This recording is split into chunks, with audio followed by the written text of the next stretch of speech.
Hello everyone, I'm George from Ireland. So this video is about Trump's impenitence, particularly with regard to coronavirus. I can't remember who had this as his dictum: never explain, never apologise. But it could suit Trump, and he's got so much to explain and he's got so much to apologise for. But he's completely unrepentant. And to paraphrase Abba Eban, Trump's ignorance is encyclopedic. And obviously what's needed is president, I suppose, with a bit of scientific literacy. Don't have to be a doctor, but just a little bit, or at least willing to be deferential to those who do know what they're talking about. Now, I know virtually nothing about science, so if I was in his shoes, I would recognise my shortcomings and turn to expert advice. I know it depends which experts do you listen to, because sometimes the advice is conflicting. That's the tricky part. But he doesn't even go so far as to recognise that he needs to follow the advice of those who are better informed than himself. And it's stunning that so many Christian fundamentalists throw in their lot with Trump when he's so often antithetical to the Christian ethic. What about seeking redemption? What about confessing? What about contrition? And he just doesn't face up to his manifold wrongdoings. He's probably the most iniquitous president since the time of slavery. So he lacks the moral courage to face up to his failings, to his lies, and to call them by their proper name. He never accepts responsibility for things. Notoriously said last month he takes no responsibility. You're the president. I mean, that is being responsible. And if you don't accept responsibility, resign. So he needs to take ownership of things. Like John F. Kennedy, even if you dislike him, one of the few things you've got to hand it to him for is after the fate of the Bay of Pigs, he put his hand up and said, yeah, it's my fault. I got this wrong. As Kennedy said, victory is 1,000 fathers, but defeat is an orphan. People often try to disclaim responsibility for that to scapegoat other people. So anyway, Trump's not changed anything for the better. He said he wouldn't change anything now if he could have his time over again dealing with this disease. So, yet again he's got his head in the sand. A completely repugnant attitude, a completely moronic attitude. Remember, he repeatedly said through February it was under control. It totally wasn't under control. It was spreading out of control in other countries. The United States had no contingency plan. He'd shut down the pandemic unit. They were not getting PPE in. They were not getting more ventilators. The United States was not preparing at all. Now, we didn't know how big it was going to go, but there needed to be a plan in place just in case it did spread like wildfire. Had to be ready, preparedness just in case. So they certainly didn't have it under control, and experts were telling him this was going to be very grave. He was having all these briefings from January. Even Joe Biden was flagging this up as a very perilous situation. And then Trump came out with these more ideas about hydroxychloroquine and saying he's taken it several times. Has he really? I'd like to see evidence of him taking it. Maybe he has, or saying that ingesting disinfectant into the lungs does a tremendous job. And my God, what an utterly imbecilic thing to say. And I wonder if people have tried it. I'd be staggered if nobody had tried it. And people can easily die from this. I mean, hydroxychloroquine, which is not proven to treat this disease at all, and certainly has side effects. And it's not appropriate for a president to sit there speculating about medicines which might work. These things are not prescribed by mere conjecture. They're double-blind tests for years before it's prescribed. It's a very careful process. And people like Tucker Carlson coming on saying it was revolting that the liberal media were speaking out this something which might be good for treating this disease just because they dislike the president. Well, you don't encourage people to take medicines on the off chance that they could be good with this disease without any regard for the positive, negative consequences of it, the side effects of taking it.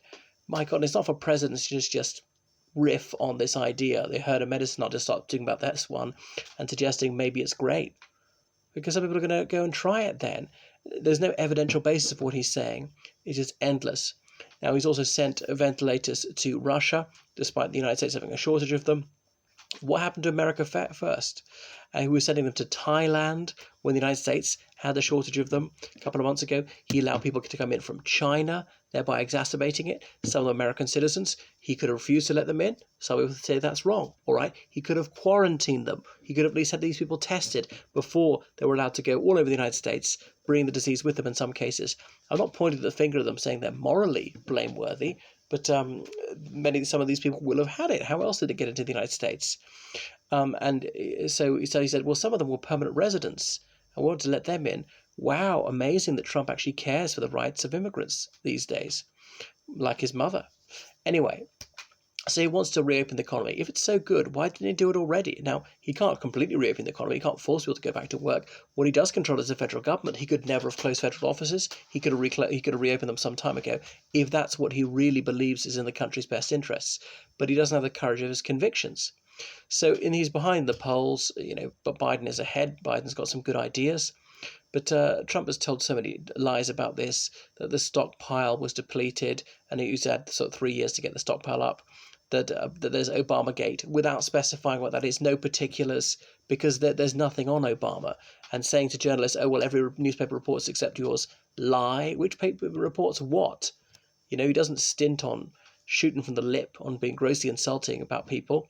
Why is he holding back? Because he's got nothing to say. So he's got to invent a new scandal. So he's trying to divert attention from his countless severe failings. Misdirecting people, it's been a strategy for a long time. Mudslinging, a lot of mud sticks. You can fool some of the people all the time, as Churchill said.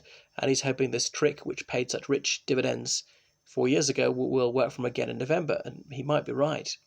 So his inarticulacy and his illogic are shocking as usual, and when germane questions are put to him by journalists, he can't take it. He won't engage with a substantive issue. He'll respond with ad hominem and spite, just snarling, insulting them in ridiculous, childish ways. Oh, you're no good as a journalist. Pathetic. He can't deal with the real issue at hand. Always has to reduce it to just being rude to people, because he has no substance to him. He has no hinterland. He's a blithering idiot. Anyway, he needs to face up to the present reality. But what of America's destiny? I'm just worried that some of the repercussions of Trump will be felt for decades. What are the corollaries of Trump that, like, massive lying can be a winning strategy? Some people are going to see that there's this hyperpolarization, that there's an increase in racial animosity. These are all going to be legacies of Trump. How long they'll last, I don't know. I really hope they could be healed quickly. So Trump wants to eliminate reason from political discourse. It's all about emotion with him. He can emote. I'm not sure he can reason, actually. He's so disorganized. He tells lies. He defends lies. He doubles down. And he sticks to some fallacies with tenacity. He's to ban some of them after several years, about the Obama birther nonsense, or the idea that Mexico is going to pay for the wall. The wall's not even been built, actually. Not one brick of it. Few miles of fence, that's it. Is almost impressive, his sheer chutzpah, just brassing it out with blatant lies. And now this impudence in persisting with moronic falsehoods, that is something that some people admire. And these are not even half-truths, he tells. No. They'd be like ocean-going lies about, the wall, or Obama, or things like that, or that that GDP was zero under Obama, or things which couldn't possibly be true, or that he's the healthiest president ever, and the list is endless. So he proclaimed victory against coronavirus before the problem had even started. He disregarded expert advice time and again, and he refused to face facts like a complete baby. He gave people false hope, and he's crying victory again prematurely. No sympathy now that America's reaching that grim milestone of 100,000 deaths. He said it's going to be 100,000 to 200,000. It was under 100,000. He was going to claim that was a success. Don't forget, remember 12th of March, he said it'd be close to zero by the 12th of March. Close to zero. What was his intelligence, his honesty? That's what's close to zero. So it's almost like he's been trying to find worst practice. He's unwilling to learn, study the world, find best practice, emulate that insofar as possible. Sometimes you can't completely replicate, say, what New Zealand's doing. It's a much smaller country. But I give him full marks for insincerity. What happened to the American people's right to know? The Republican Party used to talk about that a lot. Well, tell the truth. They're meant to know the truth, right? There have been so many communications catastrophes from him about hydroxychloroquine and what was the other thing in disinfectant, or that there was nothing to worry about. Well, there very much was something to be worried about. Take it seriously. He didn't rise to the challenge. Re-election, well, coronavirus could have been a gift for him because this handled wisely would have strengthened him. He could have won plaudits even from his entrenched opponents. But he's just bifurcated America even more. So there's a reality-based community against him, and they're the absolute crazies and morons on his side. So there's no dialogue with the other side. Let's take some good ideas from the Democrats. And some Republican governors have actually been sensible about the way they've handled it. Seems to have there's no tolerance for reason. He is decisively selfish. What's going to maximize my chance of being re-elected, even if 100,000 people or more die as a result of his pursuit of re-election? It's always about self-aggrandizement with him. It's like Adam Schiff said way back in January when the impeachment thing failed. Trump is going to stay on for another year, therefore, till January 2021, maybe even longer than that. But we'll know that he'll continue doing what's best for numero uno, even when that screws everybody else. And Schiff's been absolutely right. So we see hysteria, emotion bereft of reason on his side, people claiming that it was a hoax, as he told them, that it was a plot, it was some sort of anti-Trump conspiracy, and on and on. So this crisis, well, he's not engaged either his heart or his mind in dealing with it, not even a paltry expression of empathy for those who've lost their lives to it. So there's only one subject he cares about, and that's himself. He doesn't care one whit for the agony of his people, the people he's supposed to be serving. So he is so thoughtless and so inexperienced. So I'm just worried about the people who've had the contours of their mind fashioned by Trumpism, believing in wholly bogus conspiracy theories and just complete disregard of data.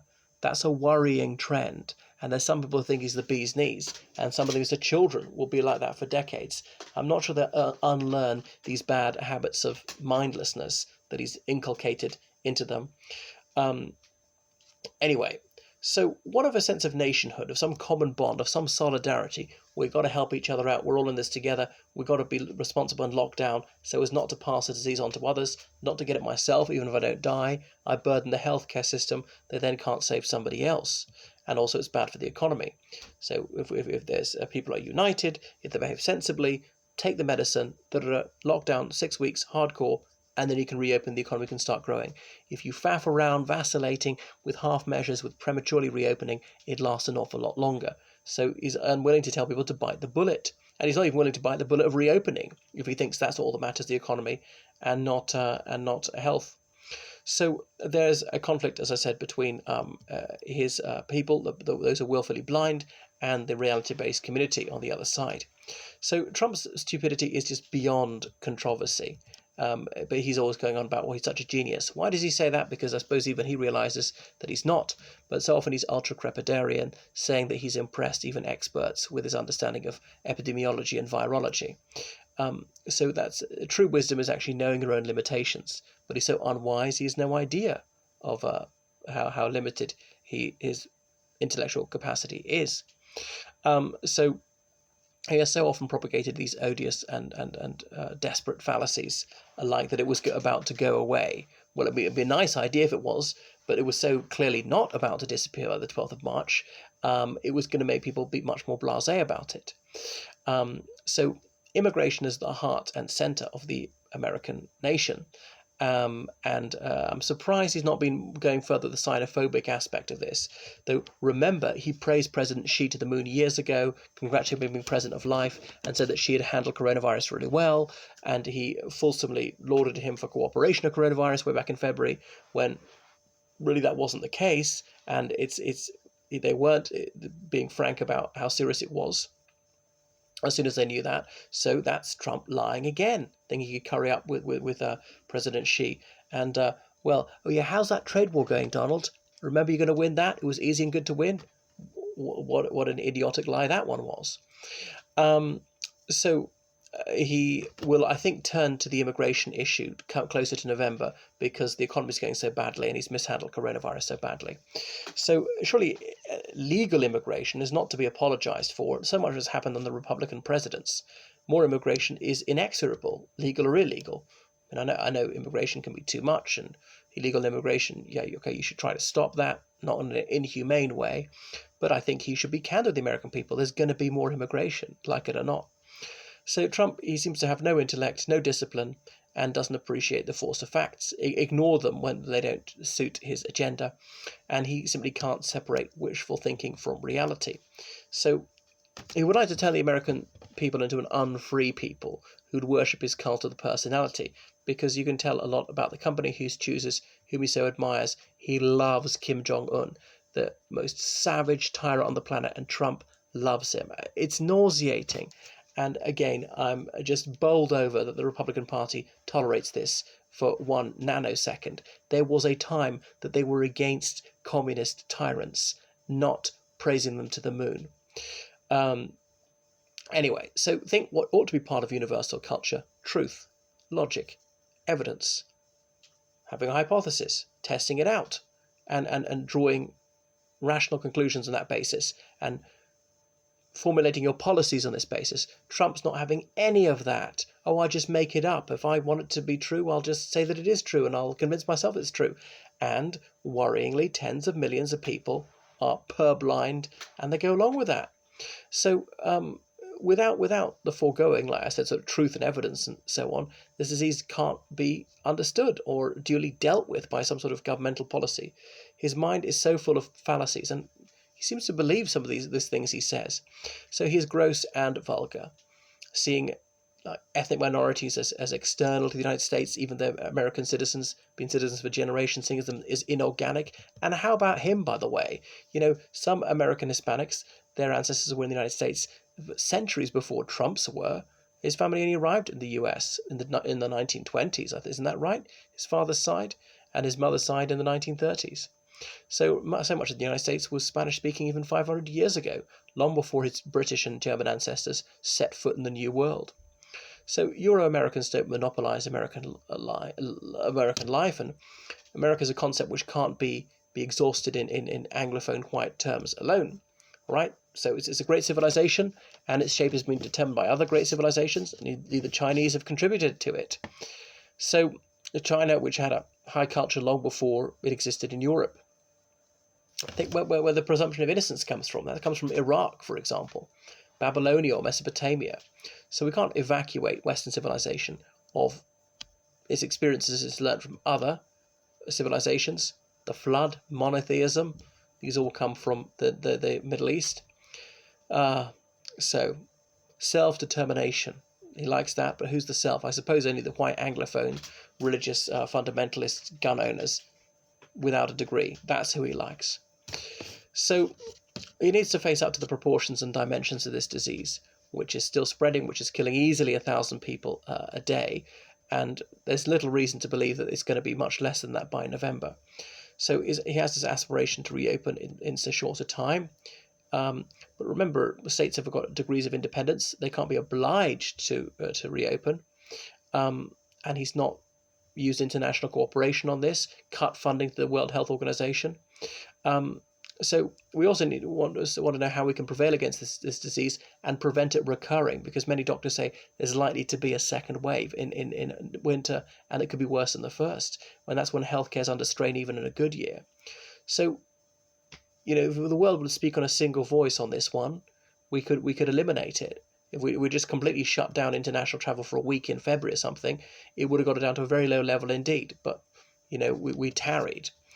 I know it's easy to be wise after the event, but we might say, well, doing it now is shutting the stable door after the horse has bolted. We might have to do it in September or something to prevent a second wave. So I know this crisis lays heavy burdens on leaders, and could tax even a seasoned statesman, and he's not one of those. He won't be taxed in the literal sense either, it seems. And why can't he release his tax return, by the way? Anyway, our Trump is buying what he said, saying, bogus, unsubstantiated accusations against Obama were not even articulated. Probably they are.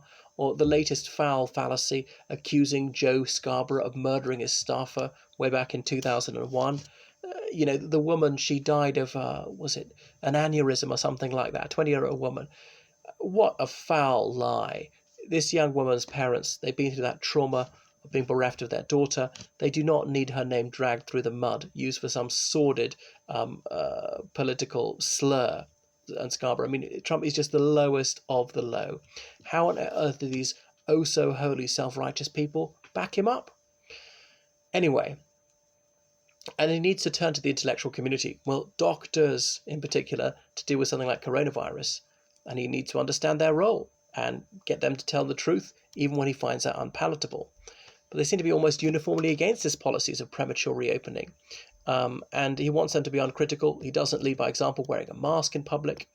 So he's got a duty to inform the public on great issues and to proceed in a logical manner, and follow the right spirit of inquiry. Tell me the truth, attractive or unattractive. I need to know the truth, and only on that basis can you come up with a sensible policy.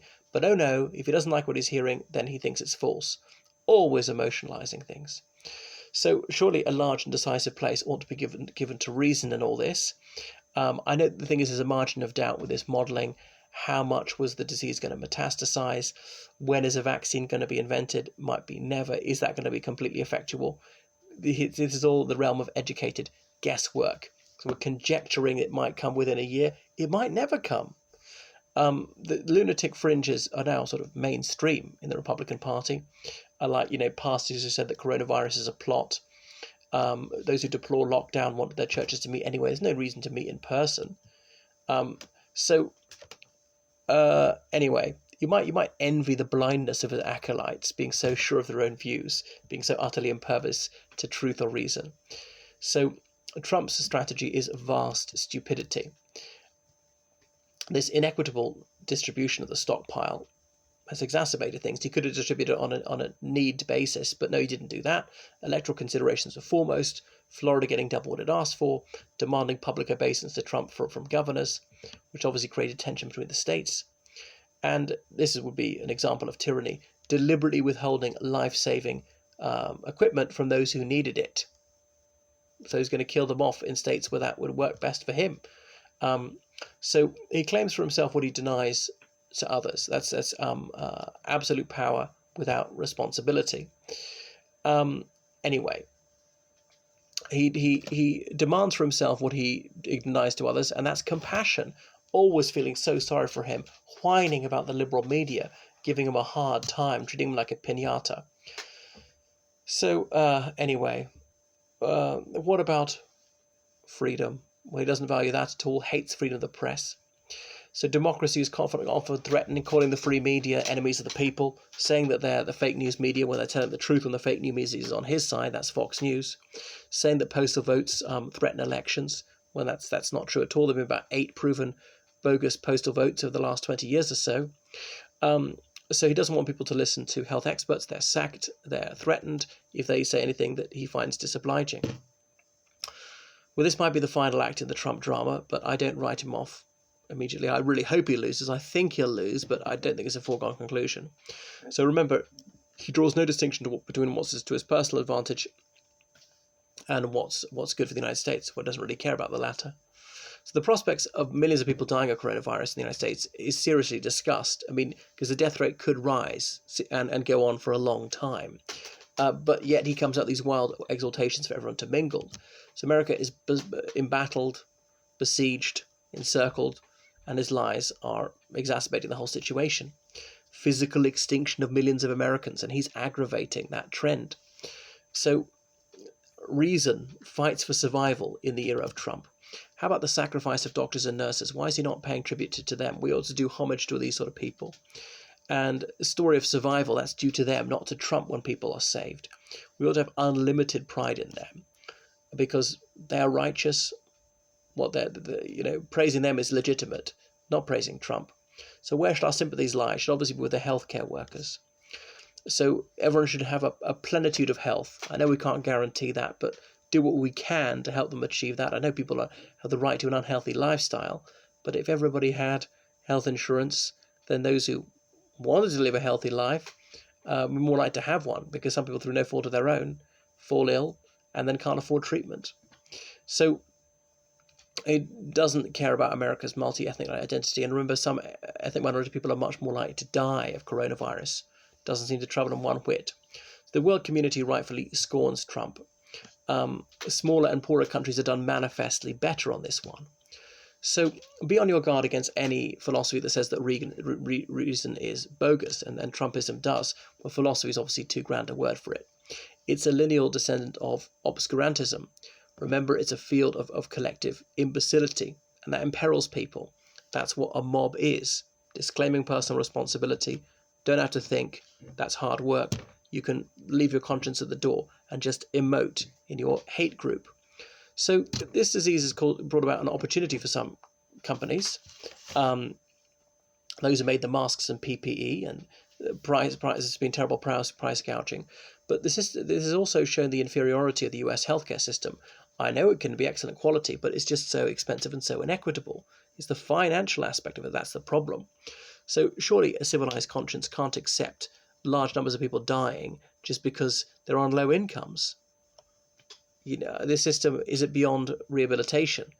I'm not against having private healthcare, but I thought surely there should be publicly funded healthcare as the main thing.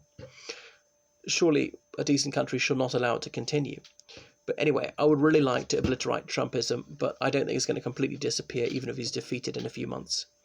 I wish there could be no compromise with Trumpism, but I realise the Democrats could go too far towards saying publicly funded healthcare, and that might frighten the horses and actually help Trump. So look at the world community. He's got to prepare a contingency plan for a second wave, and accommodate the United States, its desire to follow its path of exceptionalism. No, we're not going to cooperate with that. So, yeah, full expression is to Trump's personality has been given by this crisis. His just indifference to the suffering of others, his constant blowing his own trumpet, and his wholesale publication of outright outrageous lies about people, or was just saying that you can get tests when you couldn't.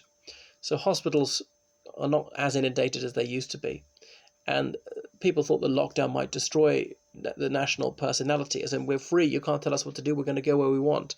But funny enough, there were compulsory evacuations in places like Florida over hurricanes for decades, so it's actually nothing new. So Trump doesn't withdraw his lies and then make authentic statements. He could have declared a ceasefire of the liberal media, but oh no, he had to use them as a whipping boy. It was all their fault. As though he's a victim of aggression. No, he's the one who aggresses others. So I wish there would be a permanent and agreed structure amongst the media that we'll hold politicians to account. They've got to tell the truth, and we'll frankly tell people if a politician is lying. Much the American press corps does that. Fox News doesn't, obviously. Others feel seems like it's biased if they call the president out. Demand evidence for all his statements. So he is a fundamentalist in so many ways. Not that he really believes in Christianity. A Trump fundamentalist, an anti-scientific fundamentalist on climate change and evolution and things. So we're not willing to modify things. I mean, praying for a cure en masse, even though that'd be the worst thing to do. He's urging people to go back to church. And like the peace of the world, he doesn't care about that as well. Well, I think he might bring up the Iran issue closer to the election. A country which has been martyred by many aggressions, which has been mutilated by others. But he might think, well, take your ball to a different part of the beach, bomb Iran, that'll make him popular. Trouble is, that would cause some uptick in his rating, it always does. So he's done so much to degrade the world security system, the START Treaty, Joint Comprehensive Plan of Action. There's so much to exacerbate tensions in various zones. He's got no attachment to truth or honesty. He seems to have a problem with peace. Remember, he's going to withdraw from Iraq, Afghanistan, Syria. He's not done any of it. So there's no rational treatment of these neuralgic issues. He could have withdrawn completely. He could have gone all out for victory. And instead, he's hummed and hawed. So war could yet explode. And he's so often behaved in a way which is not in conformity with international law. He's got contempt for it. So he doesn't want to build peace. That requires patience, and that's actually a good thing. He wouldn't want that, of course. So he's reconstructing the conditions which have caused war before. The saber rattling, the bellicose rhetoric, and the shameless disregard for the international order. And praising Israel for illegally expanding its boundaries by unilateral dictation and force, illegally annexing Palestinian soil. So he said he shall not negotiate with the Palestinians. He's happy to kowtow to Kim Jong-un, though. He doesn't respect the sanctity of agreements. He doesn't care about mutual coexistence, about regional cooperation, even with Canada, trade war against them. So he's not facilitating commerce at all. He's exacerbating social problems in his own country and worsening the economic predicament of many of the working class, immiserating them and imperiling peace. So he doesn't really care for solutions to problems. So in the coming weeks, this disease may spread, and that will be a bit of an obstacle to his re-election. And the unemployment is at record levels, Great Depression levels, and what is he doing about it? So his unacceptance of truth and reason makes him ill-equipped to deal with this. Well, let's speak to the experts and come up with a plan how we can reduce unemployment. And even if I find it distasteful or it goes against my bedrock beliefs, if that's the best chance of reducing unemployment, I'm going to go for it. No, we'd never think like that. So how is he going to restore vigour in the economy? Well, hope burns bright. I think America will recover, but it's not like that. It might take a few years. So that's why the Iran option, you might say, well, let's just distract them with a war against Iran. And there's only tension there because he tore up the agreement. Can they reach a new agreement? Well, why should they? Why should they trust Trump not to do it again? So he doesn't want to devote too much attention to domestic woes. That's difficult. They'll try and change the script. This deadlock with Iran, well, that's not really helping him. But he might say, yeah, dust it with canister. That'll look good. And he's not interested in negotiating a new settlement. So there was no greater fallacy to believe that coronavirus was going to go away in March, and yet he peddled that flagrant falsehood. It wasn't going to be cancelled by him wanting it to be. So surely there's a moral imperative to solve the disease again. It's a vital problem. It's the solitary problem which is causing all the others, the economic fallout. And there's a federal framework for this. That's what the point of declaring a national emergency, claiming, and then he said he had total authority. Lie. Where are the Republicans? What about states' rights? How did you tolerate him saying that? It's in direct contradiction of the Constitution. So he didn't share the stockpile, was irresponsible about that. It's our stockpile, as Jared Kushner says. Who? The federal government? But no one belongs to the federal area, apart from, say, Washington, D.C. They all belong to states. The people in states are dying, not really in federal governments dying. So the purpose of the stockpile is to help the states when they can't do things for themselves. So he was a Democrat. Perhaps he had previously had wisdom. And how about Trump's mandate to drain the swamp? Not done anything about that. Helping the working class, bringing back jobs, keeping the peace. He's not done any of that. Just seeking to invalidate truth. That's been his central mission. So there's an immemorial attachment to reason in some professions, say the medical profession, but that's why I suppose Trump finds them unbearable. Withdrawal from the Middle East, coming back to that, he could have done that. The old tradition of a short victorious little war, but no. He's got no progressive policy on the Middle East, like a bold démarche to have long-term peace with Iran. No, he's got no ideas there. So the maintenance of a rancorous and sterile quarrel, he probably thinks would redound better to his chances of re-election. Havoc could be inflicted in the Middle East, but if that means he's re-elected, then he'd be happy with that. Hatred's can be raised, so hopes are being kindled by some hawks that he might attack Iran. So he's not preaching reconciliation there or harmony. That's what a Christian's supposed to do. So the tension is deep between Saudi Arabia and Iran, and long before there's any thought of nuclear weapons. So he gets ovations for stoking animosity. People are very appreciative in the Republican Party of him, of his hate speech. They love a good hate. His deficiencies are thrown into sharp relief when you look back towards Obama, a man who spoke with poise, who bore himself with great dignity, who brought an august sense of mission to the office that he held, was really an ornament to the United States. And he'd obviously spoken from an academic rostrum many times before. He wrote in pellucid prose as well, was notable for his articulacy, for his clarity of thought, and the contrast with Trump couldn't be greater. So Obama left surely the more alluring pastures of academe to go into the political arena, where he faced all sorts of brickbats, all sorts of racial slurs, but he rose above it. And he's deservedly lauded as an icon. I think history will be kind to him. And what's Trump doing since he's causing a hecatomb to arise by not having a proper policy to deal with coronavirus, and there's really just no end in sight to coronavirus. So he had a prominent and central role in causing the disease to spread by his inactions as well as his actions, because his major preoccupation is re-election. The scientific community has no effect on his thought, not even on the outer margin of it. He loathes intellectual prestige because he's so short on himself. The eggheads, they have their uses, even if you dislike them, Donald. Can't you see that? That might have helped you get re-elected if you'd done what they said.